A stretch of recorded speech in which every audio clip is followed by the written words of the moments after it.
Hello guys, दोबारा से आप सभी का मेरी क्लास में स्वागत है। आज हम पढ़ेंगे पॉलिनोमियल चैप्टर्स क्या होते हैं, पॉलिनोमियल्स होते क्या हैं। तो इसी के साथ चलते हैं हमारे अगले चैप्टर की ओर। चलिए क्लास में चलते हैं, let's move. Hello guys, class में आप सभी का स्वागत है।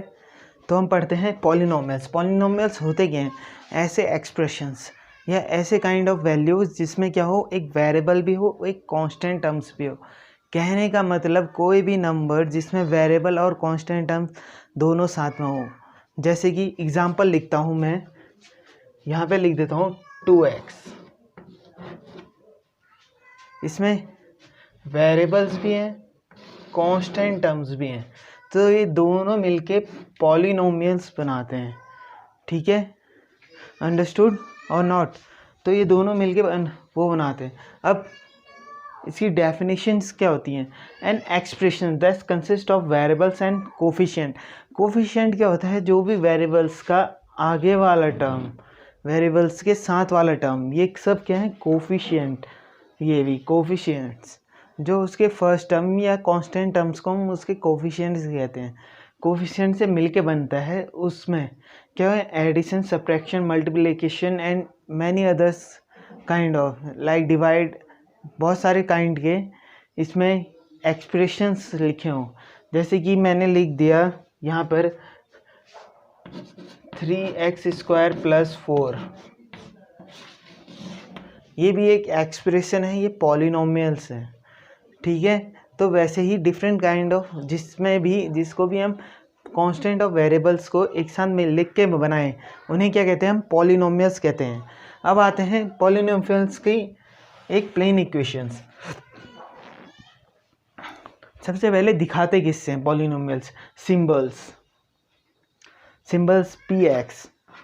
अगर x हमारा वेरिएबल्स है, x के टर्म में लिखना है तो हम px या qx, जो भी डिफरेंट टाइप्स ऑफ सिंबल्स का यूज़ करते हैं। और इसमें ये जो टर्म्स होते हैं, ये क्या कहते हैं? जिसमें a1 a2 अलग अलग ये कांस्टेंट टर्म्स होते हैं, और जहाँ पर n जो इनकी ये पावर होती है, इसे हम डिग्रीज बोलते हैं, पॉलिनोमियल्स की डिग्रीज। ठीक है, और x क्या होता है? कोई वेरिएबल्स होता है। अब इसके आते हैं सिंबल्स कैसे दिखाते हैं। ठीक है, एक बार इसे नोट कर लो, वेरिएबल्स। और n क्या होना चाहिए? जो n, ये ज़्यादा हमेशा क्या होना चाहिए? होल नंबर्स होने चाहिए।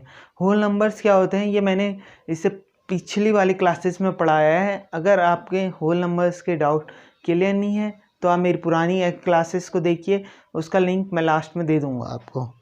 तो होल नंबर होने चाहिए n, सारे के सारे हैं। ठीक है, अब बढ़ते हैं इसके सिंबल्स, इनके आइडेंटिटी किस टर्म्स में लिखे जाते हैं वो लिखते हैं। तो सिंबल्स क्या क्या यूज़ करते हैं पॉलिनोमियल से? सिंबल्स क्या होते हैं? जैसे कि कोई भी टर्म्स हमारा px के, पहली वाली इक्वेशन लिखी थी मैंने, px के फॉर्म में लिखी थी। दूसरा, कोई भी q ले लो, qy ले लो, कोई इक्वेशन है, जैसे कि मान लो आप इक्वेशन है,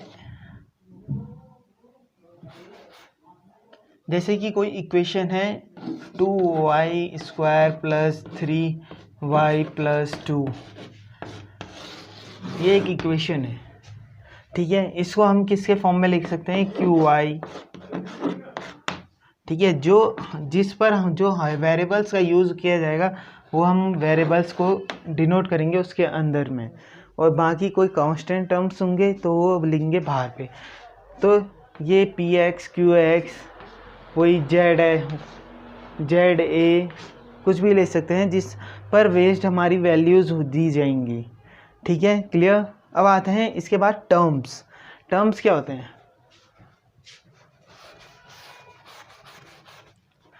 टर्म्स होता क्या है? टर्म्स यूज़ करते हैं, जैसे मैंने लिखा था 2y² + 3y + 2।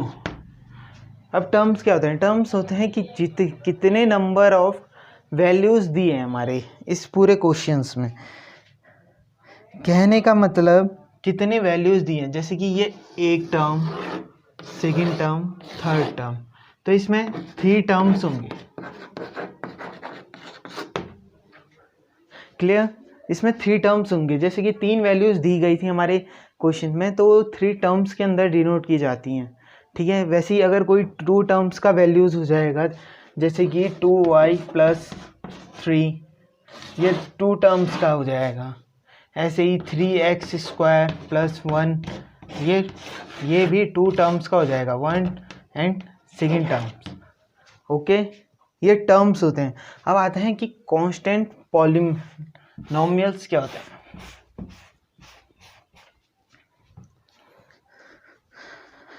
अब कांस्टेंट पॉलिनोमियल्स कहते हैं ऐसे पॉलिनोमियल्स जिसमें क्या हो, वेरिएबल्स की पावर क्या हो, 0 हो।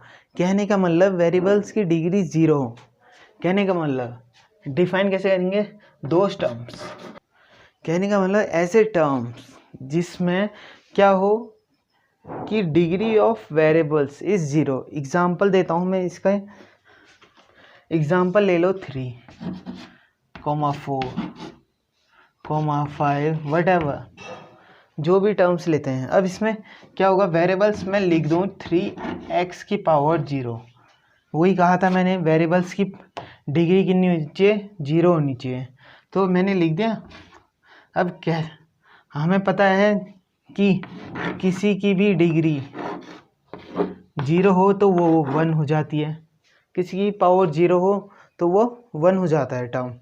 तो ये यहाँ से 3 × 1 बन जाएगा = 3। तो 3 एक कांस्टेंट पॉलिनोमियल्स बना, क्योंकि जो इसकी पावर x की थी, जो उसकी पावर थी वो 0 थी। ये होता है हमारा कांस्टेंट पॉलिनोमियल्स, ठीक है। कांस्टेंट पॉलिनोमियल्स को हम जीरो पॉलिनोमियल्स भी कहते हैं। जीरो पॉलिनोमियल्स कहने का मतलब जिसकी x की किसी भी वेरिएबल्स की पावर क्या हो, 0 हो, तो इसे जीरो वेरिएबल्स करके भी बोला जाता है। अब आते हैं इसके बाद 3 टॉपिक्स, 3 पार्ट्स मैंने लिख दिए हैं, मोनोमियल, बाइनोमियल, ट्राइनोमियल। नाम से ही पता चला है, मोनो मतलब 1, बाई मतलब 2 और ट्राई मतलब 3। तो नाम से ही पता चला है मोनोमियल ऐसे नंबर्स या ऐसे पॉलिनोमियल जिसमें क्या हो, एक ही टर्म हो। कहने का मतलब मैंने लिख दिया 2x 4y, 3z, सब में एक एक टर्म है। तो मोनोमियल ऐसे नंबर्स होते हैं जिसमें क्या हो, सिंगल टर्म हो। बाइनोमियल्स ऐसे टर्म्स जिसमें क्या हो, 2 टर्म्स हो।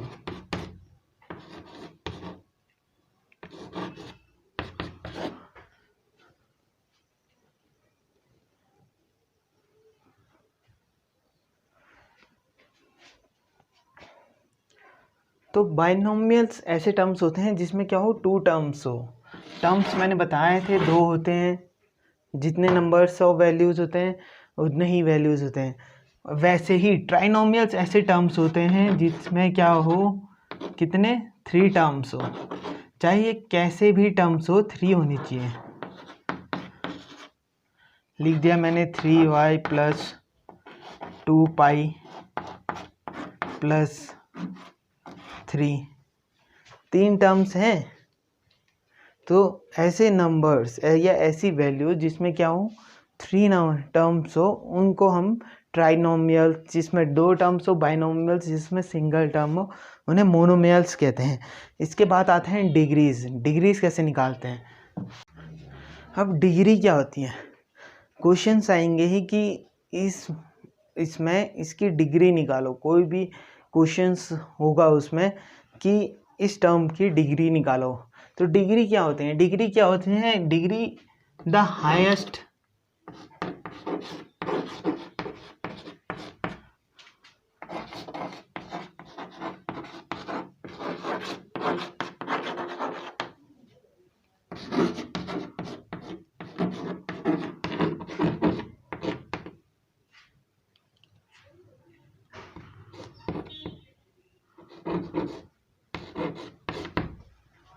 डिग्री होती है the highest power of the polynomials. Example मैंने लिया 3x² + 4y। एग्जाम्पल लिख दिया मैंने 3x² + 4x³ प्लस 10x। तो इसमें अब डिग्री क्या होती है? डिग्री क्या होगी? जिससे हाईएस्ट पावर होगी किसी भी पॉलिनोमियल की, ये 2 है, ये 3 है, तो कौन सी पावर ज़्यादा है? 3 वाली। तो ये डिग्री ऑफ अ पॉलिनोमियल बनेगा। इज दैट क्लियर कि हाईएस्ट है तो degree of a highest degree क्या होगी? इसमें 3 हुई है, 3 is the highest degree. Okay, अब 3 का जैसे ही डिग्री पता चली हमें, उसके बाद आते हैं क्या? लीनियर। अब आते हैं कि पॉलिनोमियल्स के टाइप्स क्या होते हैं, कितने टाइप्स के पॉलिनोमियल्स होते हैं। हमने वैरायटी तो देखी थी कि पॉलिनोमियल्स क्या क्या होते हैं, कि 1 वाला भी होता है, 2 वाले भी होते हैं, 3 वाले भी होते हैं, 4 वाले भी होते हैं, ऐसे वो भी होते हैं। तो अब बोलते हैं कि टाइप्स क्या होते हैं, पॉलिनोमियल्स कितने टाइप्स के होते हैं। तो सबसे पहले आता है linear, quadric, cubic and by quadric, ऐसे ही बढ़ते जाते हैं। अब लीनियर क्या होता है? लीनियर मतलब क्या होता है? 1। हमें पता है लीनियर मतलब होता है 1, तो जिसमें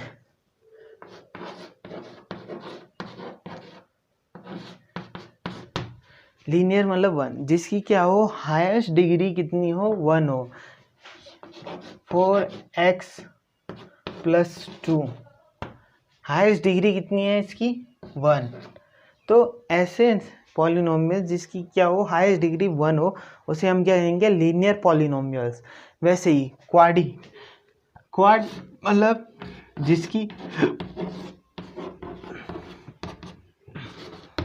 क्वाड मतलब जिसकी हाईएस्ट डिग्री कितनी हो? 2 हो। Example 2y² plus 3y। इसमें अब हाईएस्ट डिग्री कितनी है? 2 है, ठीक है। वैसे ही तीसरा क्यूब मतलब पता ही है हमें डिग्री, जिसकी हाईएस्ट डिग्री कितनी होनी चाहिए? 3 होनी चाहिए। कहने का मतलब y³ कॉमन x³ और या तो फिर x³ plus 2x² plus x। Highest degree कितनी होनी चाहिए? हमेशा 1 होनी चाहिए। अब इसमें नंबर ऑफ टर्म्स कितने भी हो सकते हैं। कहने का मतलब कोई टर्म्स की बाउंडेशन नहीं है, जैसे कि इसमें 4। कहने का मतलब इसमें कितने भी टर्म्स हो सकते हैं। कहने का मतलब जैसे कि ये 2 टर्म है, इसमें 3 टर्म्स भी होते हैं, 4 टर्म्स भी हो सकते हैं, इसमें केवल 1 टर्म्स भी हो सकता है। इसमें हमें बस डिग्री से काम लेना है कि किसकी सबसे हाईएस्ट डिग्री कितनी है, ठीक है। इसमें हम डिग्री का अंदाज़ा लगाते हैं। डिग्री मैंने इससे पहले बता दिया है डिग्री क्या होती है, ठीक है। थोड़ा रिवाइंड करके देख लीजिएगा तो मैं समझूंगा कि आपको समझ में आया। अगर समझ में आया तो मेरे चैनल को लाइक करें, सब्सक्राइब करें और नीचे बेल आइकन को हिट करें, ओके। जय हिंद, जय भारत।